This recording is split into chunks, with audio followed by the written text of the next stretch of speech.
Dan yang kelima yang aku suka pada motor aku ni adalah ada punya bahagian kompartmen pada bawah seat ni. Kenapa? Jom aku tunjukkan. Okey, so jom kita buka kompartmen pada bawah ni. Okey, so ini adalah dia punya kompartmen lah. Dekat sikit. Okey, sekarang ni dalam keadaan yang kosong lah. Cuma ada buku manual je.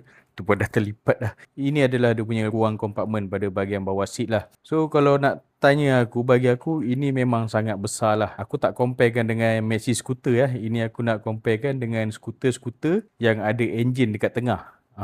So ini adalah salah satulah motor yang ada enjin kat tengah. So ini adalah ruang dalaman bawah seat pada motosikal skuter yang ada enjin dekat tengah. Problem bila enjin dekat tengah ni, dia akan agak limited lah space dia.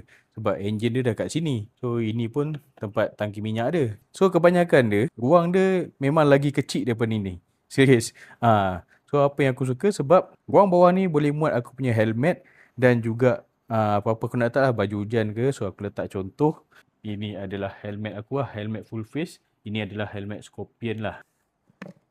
So full face aku memang boleh muat dekat bawah ni. Dan aku boleh letak sekali aku punya baju hujan dekat sini. Most of the time memang ini adalah setup aku lah hari-hari untuk aku pergi kerja. So kalau aku balik rumah, disebabkan rumah aku pun adalah apartment. So aku memang malas nak bawa helmet aku ni bawa naik turun. So aku akan letak aku punya helmet bawah seat ni je lah. Lepas tu aku boleh tutup. Settle. Sebab tu kalau korang tengok aku ada pakai rack ni untuk letak box. So aku sangat jarang pasang box aku dekat belakang ni.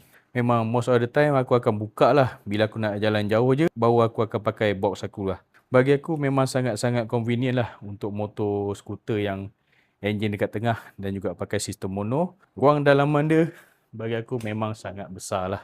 Korang tengoklah sendiri, boleh muat helmet full face dan juga baju hujan. Tapi bergantung jugalah jenis helmet. Macam helmet macam aku ni, aku rasa memang just nice lah. Tapi kalau jenis yang tanduk dia panjang lagi ke apa, mungkin akan kena adjust lah. Aku tak tahu macam mana. Tapi helmet aku memang ngam-ngam masuk dan juga baju hujan.